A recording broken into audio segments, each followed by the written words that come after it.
જય માતાજી મિત્રો, હું વાત કરવાનો છું રોયલ રાજાની, જે હમણાં એમના ગોબા ઉપાડી લીધા છે. આ કીર્તિ પટેલનું નામ આવ્યું છે સોશિયલ મીડિયામાં, જે અમુક લોકો છે એ પકડાઈ ગયા છે. પણ હું તમને વાત આજે એ કરવાનો છું કે કીર્તિ પટેલે રોયલ રાજા પછી કેટલા લોકોને ટાર્ગેટ બનાવ્યા છે અને કેટલા લોકો જે વિરોધ કરે છે એના નામ આપવાનો છું હું આજે. અને એને કેવા લોકોનો સપોર્ટ છે, કેવા લુખ્ખા તત્વો એની સાથે છે, એ આજે હું ખુલાસો કરવાનો છું. કીર્તિ પટેલને જે લુખ્ખાઓનો સપોર્ટ મળે છે ને એના લીધે વેત ઊંચી કૂદે છે. તો વાત કરવાના આપણે રોયલ રાજાની હમણાં તબિયત બહુ સારી છે. પણ રોયલ રાજા હમણાં વાત એવી કરી અમને એમના મુખેથી, જે દવાખાનામાં છે તબિયત સારી છે એમની અત્યારે, પણ જાન લેવા હુમલો કર્યો છે. માથાના ભાગમાં પાઇપ મારી છે, પગમાં માર્યું છે અને છરીના ઘા કર્યા છે.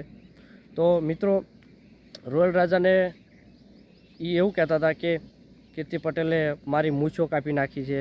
જે એના લુખ્ખા તત્વો છે એની પાસે, કીર્તિ પટેલે નહીં પણ એના લુખ્ખા તત્વો જે મારવા આવ્યા હતા એમનું નામ આવ્યું છે. 12-13 જણા હતા અને 4 જણા અલ્ટો ગાડીમાં બેહાડી અને જાન લેવા હુમલો કર્યો છે. આગળ પાછળ 2 ગાડી હતી, એની સાથે એક લેડીઝ હતા. વિડીયો શૂટિંગ ચાલતું હતું રોયલ રાજાનું. ત્યાં લેડીઝને ઘરે ગરું દબાવી અને લાફા ધોલ ઠાપટ કરી અને ત્યાં નાખી દીધી અને રોયલ રાજાને લઈ ગયા. પછી એમને આગળ લઈ જઈ અને જે જાન લેવા હુમલો કર્યો છે એના બાબતે પોલીસે ફરિયાદ પણ દાખલ કરી છે અને દવાખાનામાં એ દાખલ હતા એટલે એમની તબિયત સારી છે. પણ લુખ્ખા તત્વો પકડાઈ પણ ગયા છે. પણ મારે વાત કરવી છે કે જે એમને વાળ કાપી નાખ્યા છે, મૂછો કાપી નાખી છે, તો આ કીર્તિ પટેલ કૂદે છે કોના દમ પરથી? જે લુખ્ખા તત્વો આપણા જ છે, કે પાકિસ્તાનના કે બહાર વિદેશના નથી, આપણા અહીંના જ છે, ગુજરાતના જ છે. એને જે સપોર્ટ આપે છે એટલે એ વ્યાત ઊંચી કૂદે છે. અને જે સોશિયલ મીડિયામાં અત્યારે કીર્તિ પટેલનો જે વિરોધ કરે છે ને, જે મૂછું મળે છે ને, એના ટાર્ગેટ કરેલા છે. હું કોઈનું નામ અત્યારે ન દઈ શકું કારણ કે સોશિયલ મીડિયાના માધ્યમથી, પણ એવા લોકોને એને ટાર્ગેટ કર્યા છે જે રોયલ રાજા બાદ, કે જે એનો વિરોધ કરતા હતા. નાનાથી મોટા ક્રિએટરો લઈ અને જે સોશિયલ મીડિયામાં વિરોધ કરે છે એમાં એને બધાને ટાર્ગેટ બનાવેલા છે કે આ લોકોને મારે આના પછી આ નંબર પ્રમાણે આ લોકોને મારે આ રીતના ટાર્ગેટ કરી અને જાન લેવા હુમલા કરવા, મારવા, ધમકી આલવી, ફોન કોલ કરવા અને બીક બતાવવી, આવા બધા એના પેતરા છે.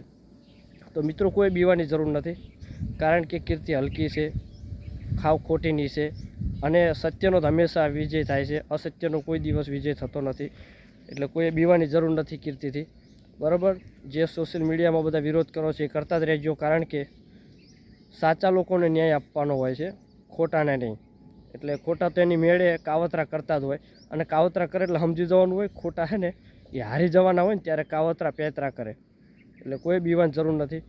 તો મિત્રો, જે આપણા અંદરના છે ને, અહીંના જ ગુજરાતના, એવા લોકોને સપોર્ટ આપે ને એટલે એ કૂદે છે.